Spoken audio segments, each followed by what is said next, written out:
What would you think if somebody said to you, "You're going to be 80, how do you feel?" All women out there are just going, well, my health is great, but I broke my back, and that hurts. Other than that, things are fine.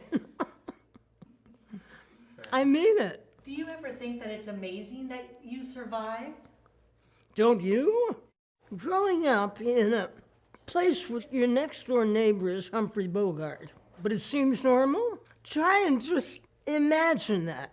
Or your favorite movie star, or singer, or something. But there were so many people. Everybody was in the same business. So I wanted to be on Broadway. That's what I wanted.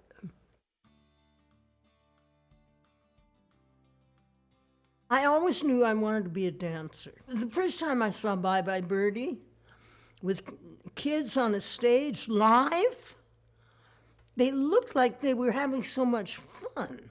I thought I wanted to do that too. Because when I visited my dad at MGM, if he didn't know where to find me, look in the dance rehearsal hall, and I was always there. My father would let me dance everywhere. He'd come home for killing himself at the theater, at MGM. He'd lay back, and he knew I was looking at him, and he'd say, "Will you do me a favor?" I said, "Yes, Daddy." And he'd say, "Dance for me, Liza." And that's what I did. And that's how it all started. Kennst mich wohl, mein Herr, ach, lebe wohl, mein Herr, du sollst mich nie mehr sehen, mein Herr. My father, he was funny, he was adventurous, he did things on the screen that nobody had even thought of doing on stage. And he was a great photographer in that. He knew the shot. He knew this.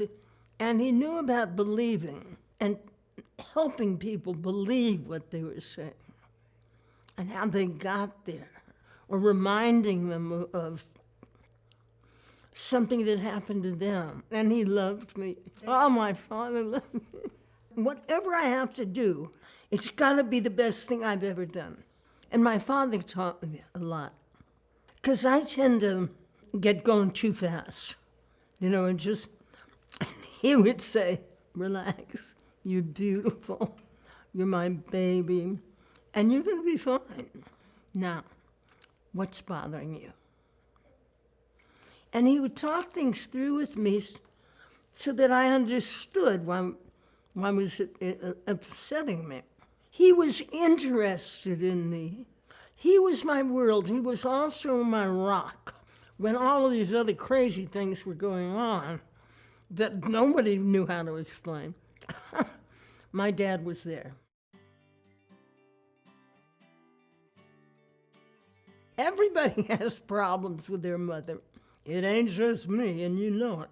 So with my mom, I think about what she went through every day, how she felt. It gave me more patience. Listening, as opposed to pretending you're listening. Really listening for what somebody's trying to get across. And I was a big comfort to her. I loved doing it because I loved her so much. Here I am with my mother, and Mama had been pushed around so much. You try growing up at MGM. Horrendous. But my mom was guiding me. Somebody once said to me, "You have a choice, and everybody else is doing this, that, and the other." So trying to be with the crowd was important when you weren't pretty and your hair wasn't quite anything right. It just felt so out of place. But I never tried acid. I never did anything that threw me that with my mind too much. Pardon my language. What I did was I was looking for something else that would make it more fun, that would make it better. you know, and somebody said, try this. You know, so I tried it, and everybody else around me was doing everything. And then I thought, I don't like this. I just don't like it. You know, Michael helped me a lot. Did you say I've got a lot to learn? And it's great when we meet a person who helps us. It's horrible if you think you have to fight through every day. You know, like I have music that I can lean on if I get, you know, jangled up or nervous or whatever. And Michael does too. We have sat down together at the piano, and when I thought I was a total jerk, he sat me down and said, think. Let's think about the good side for a while. He'd get me laughing. If you have one person, someone that really believes in you, that's why I like puppies. And if I fall down, in other words, if I fell off the program, I'd go right back in and fight again. Don't give up. There's fun out there. What did you learn about marriage through the course of your marriages? What time you got? We all go along. All women go along 1 minute at a time. You think this is it. This is it. It's not it. You know, it's just not. Well, I can't be in love with anybody I'm not friends with. Are you talking about falling in love with a gay guy? Peter and I were grand, but he decided that he knew who he was. I hadn't gotten there yet. He was great to be with. He was fun. We were great friends. That's how it started. That's how I was when it ended. And that's how it was up until he kicked the bucket. David loved celebrating, and it was fun.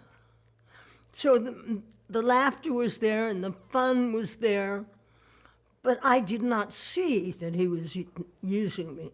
I believe in love, period.